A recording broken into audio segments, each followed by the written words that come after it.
Iron Man 2 come out real quick.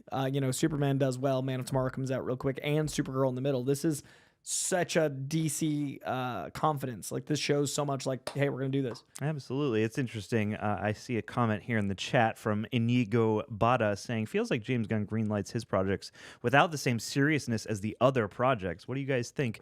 I imagine you mean like without the same level of scrutiny. That's a good question, because obviously he is the head, or half the head, and, a creative head at that. So he has the ability to fast track his stuff. What do you feel about that? I think that he knows what he wants the universe to be, and I think he tends to write in the way that he thinks that, like it's, Yeah. I don't disagree that those projects are moving faster, but I think it's because if you've got a certain amount of parameters that you want in your films and a certain amount of setup and a certain amount of world building, you yourself would write that into the thing you are writing. So if he's got a certain goal of like, set up XYZ, when he's writing, he can do that. And when he's reading other people's scripts, it's going to be like, hey, tweak this, change this. That's why I think the Elseworld is so important, is because it's not going to be as required for the puzzle pieces. I do think that the big slate announcement, obviously things have shifted with the strike and with time and scripts not going and moving and certain things you want. But it's also a matter of, you make the biggest superhero movie of the year in 2025. You have the opportunity to make the sequel to it in a 2-year turnaround.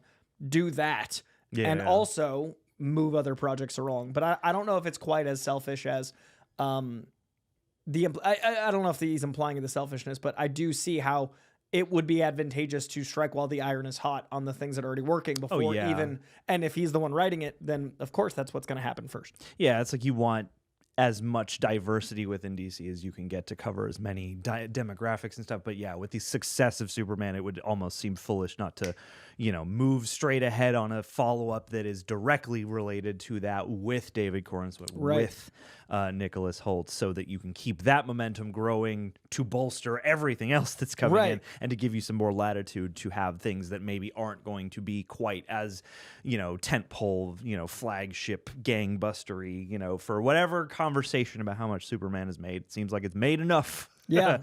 And, I also think it's establishing the tone of the universe, right? Like, you want as much of the tone that you're trying to set as possible. Yeah. I've talked a lot about the spinner rack feeling of Superman into Peacemaker into Clayface into Supergirl. Like, that's so cool that we get such different tones, but you still do need anchor points.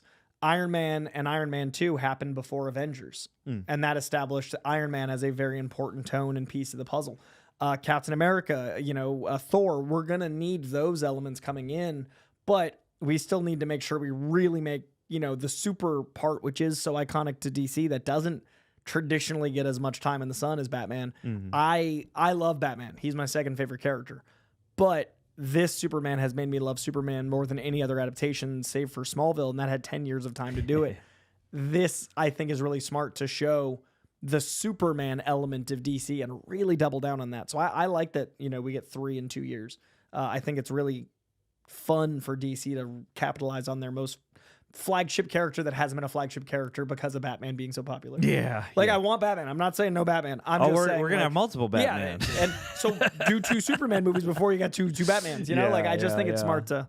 I have another question here from Tutorial Slave. Do you think Superman will take somewhat of a back seat post-Superman saga, popping up here and there, or is Gunn fully aware that he needs to keep him essentially omnipresent going forward? I think omnipresent. I think he's going to be a big factor in Justice League in whatever iteration that becomes. I don't know when or how the Justice Gang becomes the League. I don't know when the team up, but I do think he needs to be a huge factor in that, especially with how much we have found this very beloved tone from a lot of people. Like, biggest superhero movie of the year, when superhero films aren't doing as well, when movies in general aren't doing as well, I think you go, well, we've got this very popular character. Like, I don't think it would make sense to temper that.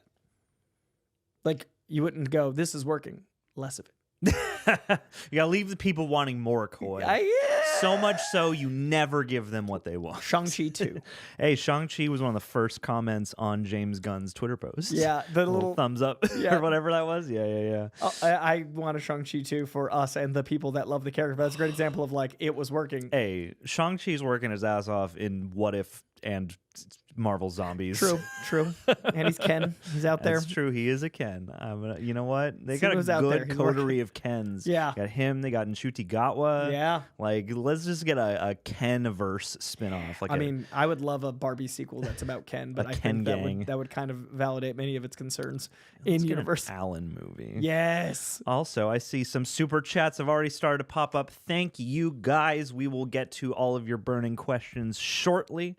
Although, I mean, I'm previewing some of these, and we'll save them for now because this will be a good chance to kind of like return and look at some stuff. I also have a theory from Bandit01 in the chat. Brainiac has the city of Kandor, and Supergirl wants to live there, but Superman knows Brainiac has other plans for Kara, and then Supergirl fights Superman and Lex Luthor. I have a feeling, as Coy has been talking about, that Lex may not be quite as on the villainous end of the spectrum for this particular story, but I would love to see the shrunken city of Kandor. I think Kandor will play a role. I don't know about Supergirl fighting Superman, but I do think Kandor will be a factor. Yeah. I think it's a very safe bet that ideas in Supergirl are set up for Kandor, and then it pays off. I love that motif. Yeah. Just a little tiny city. Little I love tiny when they city. celebrate in the animated movies when like something good happens for Kandor. And there's little fireworks and stuff. inside the bubble.